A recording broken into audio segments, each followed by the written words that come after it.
This is the AEW Collision December 14, 2024 full show results video which takes place at Chaifetz Arena on the campus of the University of St. Louis. Darby Allin finds Will Ospreay backstage and asks why he isn't doing more to help AEW fight off Jon Moxley's Death Riders. Will says he's lost on 2 consecutive pay-per-views and absolutely needs to be focused on winning the Continental Classic, and if Darby needs someone in the trenches with him after that, then he'll be there. Then we saw International Women's Cup qualifying match between Jamie Hayter vs Willow Nightingale. Hayter is spooked and the lights momentarily go out in the early part of the match, but the lights flick back on and the 2 women continue to go at it. Hayter hits a superplex, then Willow and Jamie both collapse after exchanging blows in the middle of the ring. Willow gets up and lands a moonsault for a 2 count. Hayter comes back with a German suplex, but falls victim to Willow's pounce a few moments later. Jamie dodges the powerbomb and rolls her up for a 2 count, and Jamie's knee is in pain after she hits Willow with a backbreaker on it. In the end, Jamie misses her finisher, and Willow turns it into the powerbomb, and defeated Jamie Hayter by pinfall to qualify for the Wrestle Dynasty 2025. Willow and Jamie shows each other respect after the match is over and Willow takes her leave. Jamie is alone in the ring when the lights go out again. The lights come back on and Jamie is in the grip of Julia Hart, and she plants Jamie down to the mat and sings along with her theme song as she heads up the ramp. Then we saw a Blue League Continental Classic match between Kazuchika Okada vs the Beast Mordos. Mordos gets a near fall at one point with 3 consecutive backbreakers, but Okada has more left in the tank. Both men go down following a headbutt, and the fans are chanting for Beast. Okada lands his big elbow drop from up top following a neckbreaker and slam, and Mordos dodges the Rainmaker and nails the pop-up Samoan drop for a near fall. Mordos misses a high-risk move from the top rope and Okada hits his dropkick, but is stunned when Mordos sits up. In the end, Okada puts Mordos away moments later with the Rainmaker, and won the match by pinfall, earned 3 more points. The next match happened between Toni Storm vs Shotzi McKenzie, and the result of this match was Toni Storm defeated Shotzi McKenzie by pinfall with a Storm Zero. Toni Storm grabs the mic after the match is over, said she never thought she would get to say this, but Toni Storm is all elite. Thunder Rosa cuts a promo backstage on Mariah May, and she is challenging her to an AEW Women's World Championship match on December 28 at World's End. Toni Storm excitedly interrupts to introduce herself to Thunder and Schiavone. The next match happened between Lio Rush and Action Andretti vs Top Flight. Darius and Andretti get the tag, and Darius goes through Andretti with a shoulder block. Andretti backflips over Darius for 2.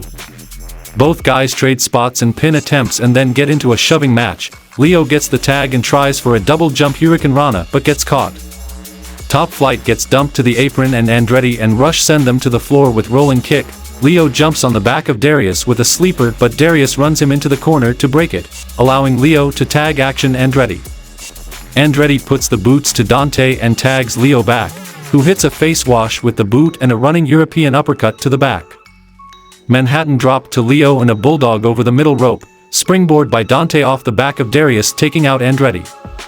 Top Flight go up and over Rush twice and drill Lio with the Tornado DD, back kick, chop, palm strike combo by Andretti and Rush to Darius, finishing with a double-team Falcon Arrow. Dante saves Darius from a double-team suplex and drops both guys with elbows, then Arabian Press by Andretti takes out Darius, but here's Dante with a suicide dive. Suicide dive by Lio as he takes out Dante, who inadvertently takes out Leila Gray. All 4 guys check on Gray, then Andretti and Lio hit a pair of pump kicks to Top Flight. In the end, Frog Splash by Rush and a springboard 450 splash to Darius, and won the match.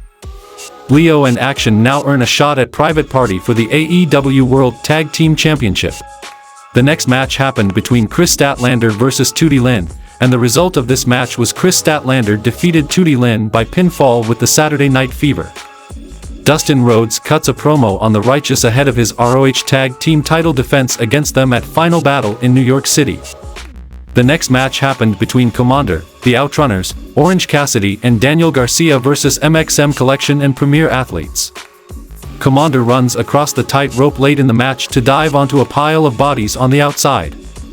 Orange Cassidy delivers an orange punch to Mark Sterling on the ring apron, and then another to Josh Woods inside the ring to win the match. Don Callis says he is getting his revenge on Powerhouse Hobbs in 2 weeks at World's End. It sounds like Konosuke Takeshita vs. Hobbs is booked on that card. In the main event of the show, we saw a Blue League Continental Classic match between Mark Briscoe vs. Kyle Fletcher. Things are looking good for Fletcher when he suplexes Briscoe onto the barricade outside the ring, but Briscoe comes right back and hits a suplex of his own while standing on the guardrail. Briscoe fights his way out of the top rope brainbuster later in the fight, but Fletcher gets his knees up on the froggy bow. Kyle backdrops out of the Jade Driller and hits a Michinoku driver for a near fall. Briscoe tries to go for the cutthroat driver, but Kyle rakes his eyes to get out of it.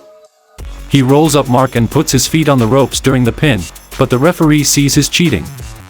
Briscoe turns the table with a roll-up of his own for a 2 count. Kyle hits a brainbuster for another near fall. Briscoe escapes from the top rope brainbuster and hits the cutthroat driver. Kyle rolls out of the ring before Mark can cover him for the pin, and Mark goes up top and lands a flying elbow on Kyle with 1 minute left in the match. They exchange roll-ups, desperately trying to get the pin, and the ref is briefly distracted, but Kyle's low blow doesn't work. In the end, Mark catches him in the Jade Driller for the pinfall win and earned 3 more points.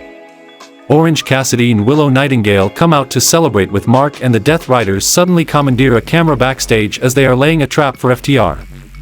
The Death Riders attack them and appear to kidnap FTR as Collision goes off the air.